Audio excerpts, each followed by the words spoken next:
Well, I definitely remember, I have this like idyllic 2 year period. So I'm born in New York, and um, then there was a tax evasion situation that my parents were engaged in the 80s, of course, Gregory, and this led to an escape to Israel. Now, this was not a Zionistic excursion, it was tax evasion. And I do remember that the years prior, so I lived there from the ages of 8 to 10. And so I was this displaced, New York kid who is now in a foreign place. But I remember it as this idyllic period of like the last time there was like a happy family home. It's the only thing that I can really think of as a childhood in a way. Like there was, because it was like, I had these two parents, nut jobs though they were, and I had a brother, and we had dogs, and we had, a yard. I had a BMX bike, and like I think I had very pure dreams because I'd been already a child actor in New York, so I'd already done like Pee-wee's Playhouse around 6 years old and things like that. But I almost remember it as like my first work vacation also. Like, and I started dreaming of other things. I think when I got there, I think I had a fantasy of becoming like, Golda Meir when I grew up. I was like, oh, that's what I'll do now that I've landed here.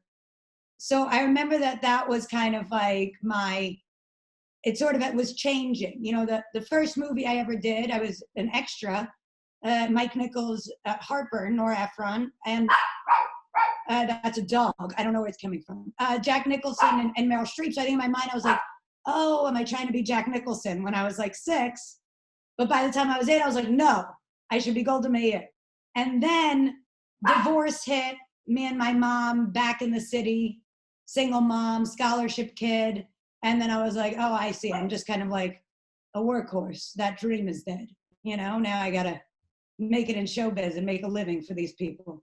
And suddenly it was just, terrible private school, rich kids, everything that started to be bad in Manhattan.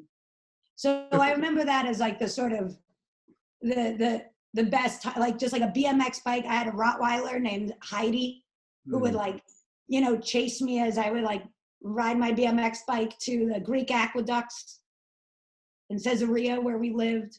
And I would like go swimming. And I remember her, like I was swimming out in the ocean, and she came and she like bit me in her Rottweiler mouth by my like bathing suit to pull me back to shore because she thought I was drowning. And I can feel the sort of like sun and like, Heidi, I'm fine, Heidi, and BMXing back home.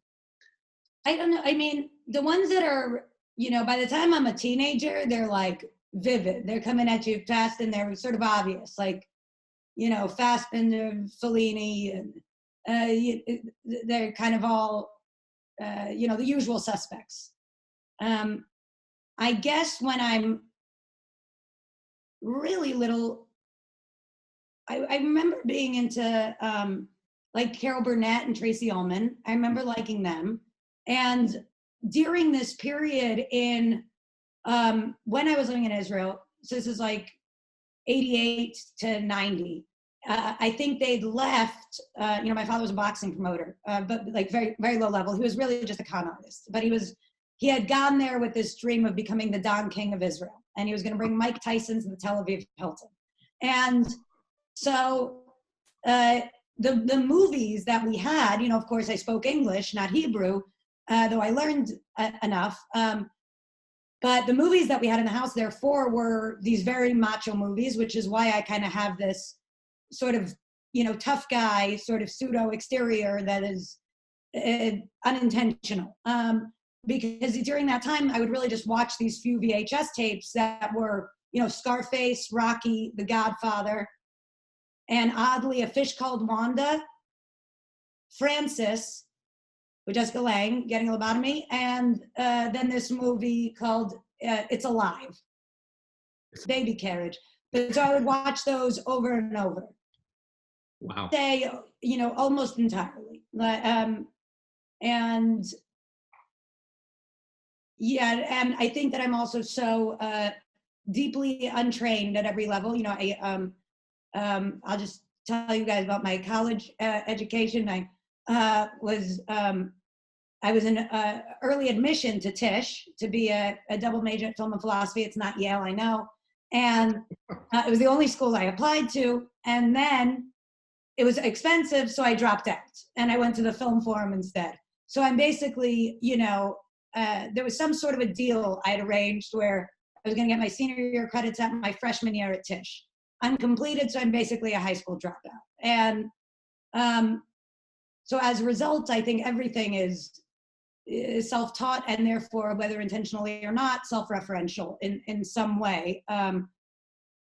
I do think that it was almost, there was kind of this fork in the road, and obviously also I have this a whole drug period which kind of like eats, don't do drugs, why it steals 10 years of your life. But in that decade that I kind of lost, I guess there was also this sort of like horrific existential gain. It was kind of this negotiation where in the loss of those kind of years of like my ingenue years, I kind of got out of there with like a real deep sense of what it's like to be in the abyss and come back out again. And like, what is Viktor Frankl talking about? You know what I mean? Like I had sort of and plus I had, of course, all that LSD experience before all that, which was also helpful. Those two things kind of collided. So self-referential to the extent that it's, through a sort of specific filter that probably allows for a wider lens than I realized.